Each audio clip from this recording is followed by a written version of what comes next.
5강이 그래서 1강이 인공지능 시대죠. 인공지능. 근데 5강의 주제인 이거 축소경제 시대하고 인공지능 시대는 그대로 연결이 되는 거거든요.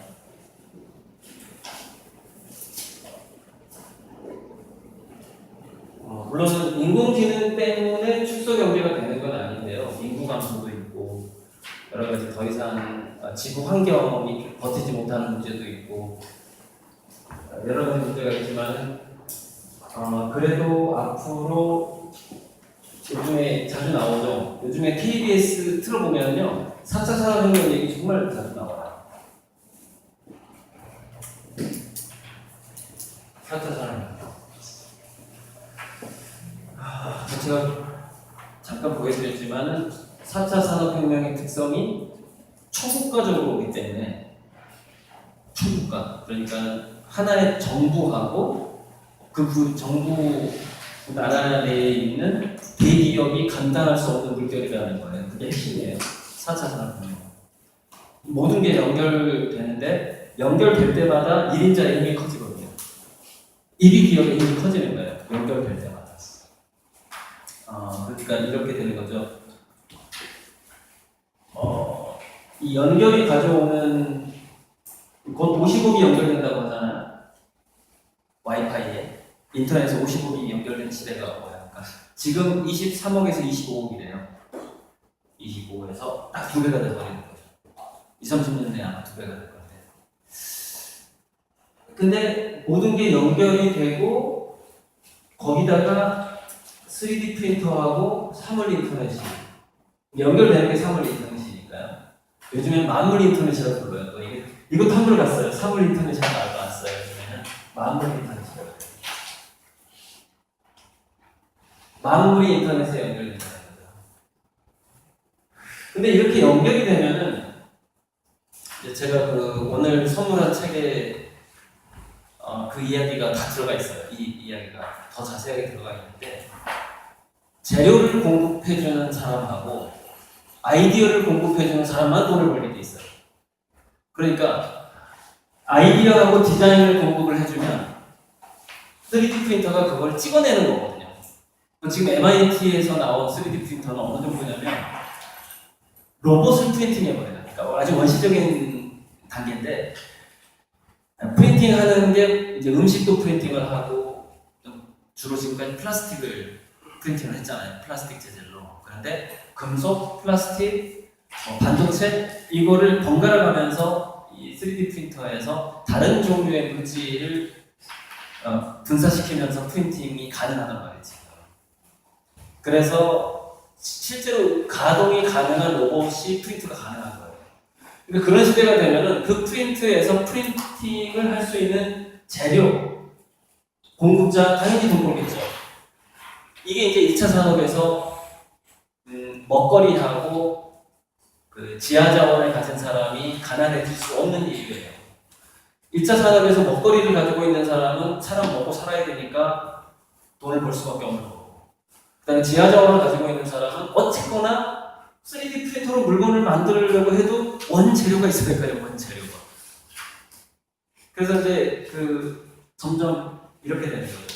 지하 자원을 파서 그걸 가공해서 지금은 중간 유통 업체들이 있었을 거 아닙니까? 재료를 도매로 떼와서 또 소매상에 보내고 이랬을 거 아니에요. 근데 지금 시골에서 농장에서 음식물을 생산해서 바로 택배를 보내죠. 미래는 똑같아요. 미래에는 지하 자원을 그렇게 할 가능성이 많아요. 지하 자원을 가진 사람이 바로 이걸 가공 분말로 만들어가지고 3D 프린터 재료로 바로 팔아버린다는 얘기죠. 택배하듯이. 그러니까 중간에 제조업, 물류업 이런 사업들이 계속 축소될 수밖에 없는 거죠. 그러니까 그렇게 되면은 미래의 축소 경제는 결국 디자인을 가진 그러니까 물질을 가진 사람, 물질에는 음식물도 포함됩니다.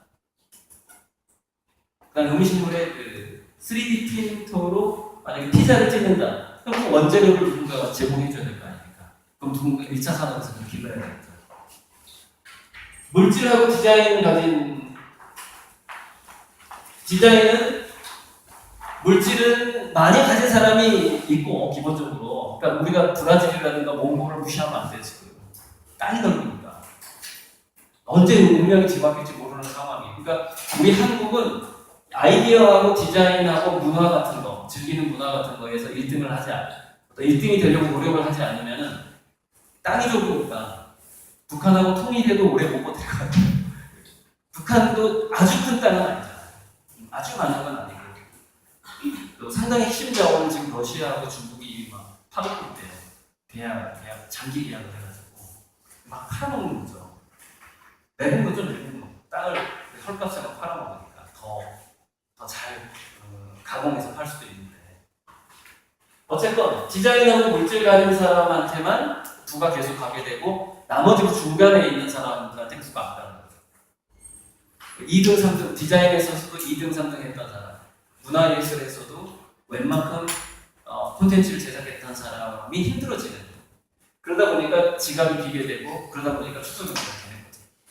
그러니까 IMF가 와가지고 방송국에서 대다수 많은 사람들을 자를 때 방송 작가가 5명이 있으면 큰언니 작가가 있고 막내가 있고 가운데 3명의 보도 작가가 있는데 가운데 3명을 자르면 되잖아요. 왜냐면은 커피 탈 사람은 필요하니까 막내는 안 자르는 거예요. 그리고 막내는 월급이 싸. 근데 이 왕언니는 왜 안 자르느냐? 지금까지 방송국과 역사를 같이 해왔어요. 호흡이 너무 잘 맞아. 그러니까 월급을 줄여야 된다. 그럼 가운데 3명을 자르는 거예요.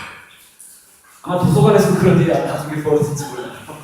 왕사서 나고 왕사서. 도서관도 운명을 같이 했던 왕사서 나고 그 다음에 이 막내 역할을 누가 하냐면은 로봇이 하게 되는 거예요.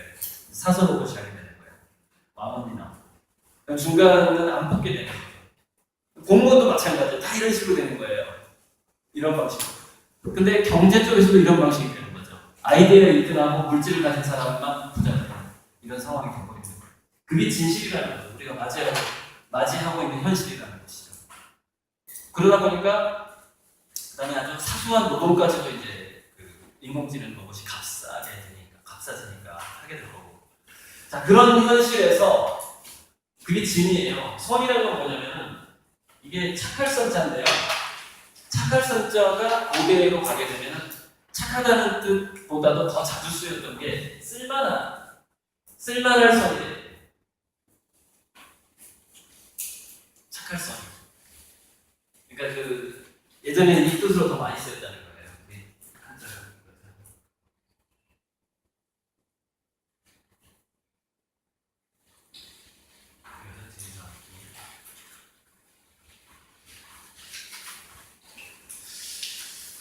그래서 우리가 어떻게 해야 될 것이냐가 이제 선과 미가 달려있는 거죠. 그래서 이 선에 대해서는 제가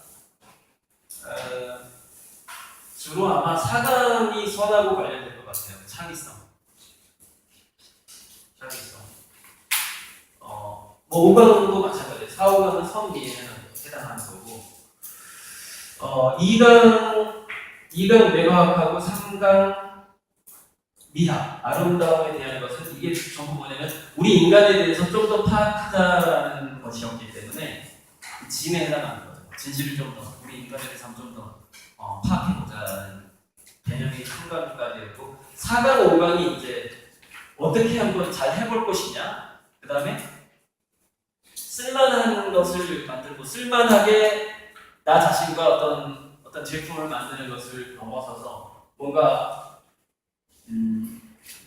아름다움에 이르는 것은 좋은 방법이 뭘까? 물질적인 또 심리적인 방법이 뭘까? 이 아름다운 밑자도요. 이게 착하다, 쓸만하다는 뜻이듯이 아름다울 밑자도 아름답다는 뜻과 함께 건강하다는 뜻이 동시에 있어요. 그렇게 선이 뜻이 있는 거죠. 그런 차원에서 한번 바로 나가볼게요.